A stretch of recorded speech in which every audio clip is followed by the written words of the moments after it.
Assalamualaikum warahmatullahi wabarakatuh. Salam sejahtera untuk kita semua.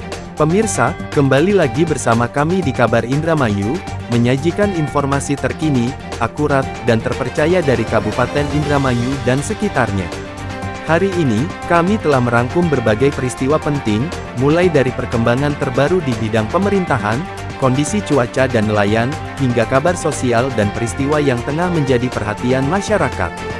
Kami akan menemani Anda dalam beberapa menit ke depan. Inilah dia kabar Indramayu hari ini.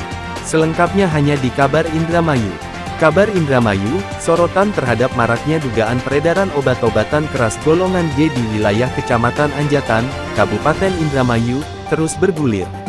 Kali ini, desakan keras datang dari Ketua Ikatan Wartawan Online Indonesia Kabupaten Indramayu, Atim Sawano, yang meminta aparat penegak hukum segera turun tangan secara serius dan terukur. Atim menilai situasi yang berkembang saat ini sudah berada pada tahap mengkhawatirkan dan tidak bisa lagi dianggap sebagai persoalan biasa. Ia menegaskan, jika dugaan adanya jaringan terstruktur benar adanya, maka penanganannya harus dilakukan secara komprehensif hingga ke akar permasalahan. Ini bukan lagi kasus kecil. Kalau sudah mengarah ke jaringan yang terorganisir, maka harus ditangani secara serius.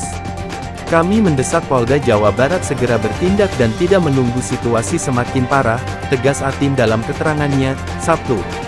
Menurutnya, informasi yang berkembang di masyarakat menunjukkan adanya pola distribusi yang rapi dan berkelanjutan. Hal ini, kata dia, menjadi indikasi kuat bahwa peredaran obat keras tersebut tidak berjalan secara acak, melainkan dikendalikan oleh pihak tertentu. Atim juga menyoroti keberadaan warung menjual obat keras secara bebas. Ia menyebut praktik semacam ini sebagai bentuk pelanggaran serius yang tidak boleh dibiarkan. Kalau memang ada warung berkedok yang menjual obat keras tanpa izin, itu harus ditindak tegas. Jangan sampai hukum kalah oleh praktik ilegal yang merusak generasi muda, ujarnya. Lebih lanjut, Atim menekankan pentingnya sinergi antara aparat kepolisian, pemerintah daerah, serta instansi terkait lainnya dalam memberantas peredaran obat ilegal. Ia juga meminta adanya pengawasan ketat terhadap jalur distribusi obat di tingkat lokal. Menurutnya, lemahnya pengawasan menjadi salah satu faktor yang membuka celah bagi peredaran obat keras tanpa kontrol.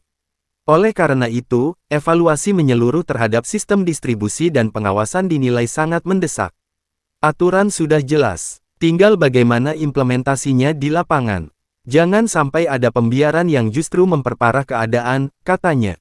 Di sisi lain, Atim juga mengingatkan bahwa dampak dari penyalahgunaan obat keras tidak hanya dirasakan oleh individu, tetapi juga berdampak luas terhadap kondisi sosial masyarakat.